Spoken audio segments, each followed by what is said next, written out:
On a much different scale, brand new fallout in Britney Spears' years-long legal drama to break free of her conservatorship. Support pouring in for the pop star after dramatic testimony where she detailed what she called abusive conservatorship and severe mistreatment by her own dad. Spears telling the court she had no control over her life or her finances, making other explosive claims like how she was forced into involuntary medical evaluations and rehab, and she was made to take medication against her will. Spears also saying, quote, I want to be able to get married, have a baby. I was told right now under the conservatorship, I am not able to get married or have a baby. Katie, it is absolutely infuriating to me that they even made her have an IUD. Yeah, that she can't even control her own reproductive rights. It's outrageous. Yeah, they're forcing her to be on birth control. And then my follow-up question to that is, well, if she were to get pregnant, would they then force her to have an abortion since they're controlling the rest of her life? Conservatorships are supposed to be about taking care of somebody who can't take care of themselves. They're supposed to be so that you can help someone live a happy life because they're not in a position where they can take care of themselves in a proper, careful way. This is not that. I mean, her testimony about what they've done to her, she likened it to being sex trafficked and to being stuck as a prisoner inside her own home. They're clearly not taking care of her in a way that has anything to do with loving her or wanting her to live the best life that they can to help her through. And when it comes to what the judge is going to say, we'll have to see. I know that the rules and the laws for conservatorships are basically impossible to get out of. And when I watched the documentary Framing Britney Spears, one thing that stood out to me is they said she wasn't competent enough to hire her own lawyer. But then they allowed her to be competent enough to sign her entire life away for the rest of her life as a young woman into this lifelong conservatorship. So everything that we've seen so far just doesn't add up in terms of being ethical or moral or based in any kind of ability to treat her fairly. Admittedly, Jesse, I don't know everything, but it does seem... Well, Geraldo, wait a second. Come on. about Britney. Okay. But I do know that her father seems like a skunk. He seems like a greedy, self-serving. How dare he? She's almost 40 years old. She's had a career. She's generated tens of millions of dollars, entertained hundreds of millions of people. And here she is. She's basically a slave to a conservatorship that, as Katie indicated, has no bounds.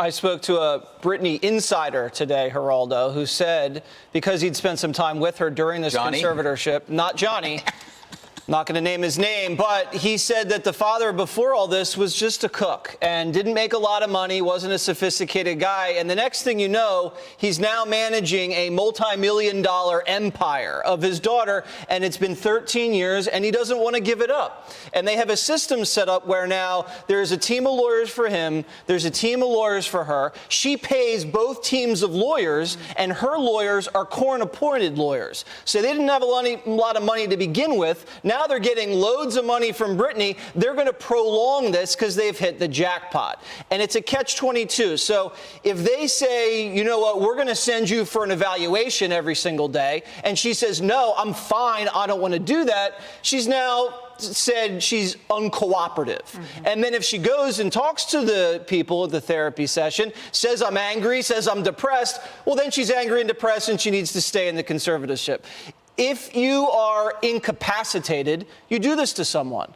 But she's not incapacitated. She's putting on shows. She's hosting shows. She's actually paying the salaries of a multitude of people. All she wants to do is have a regular life with a kid and a husband, and they're not letting her do that. They're making her work like an animal for their own financial interests. There's always, Dana, two sides to a story, but it really feels like the weight of the evidence supports this young lady and her challenge to have her freedom back. I mean, it offends everybody. As I understand it, the conservatorship was just supposed to help her get through a tough period.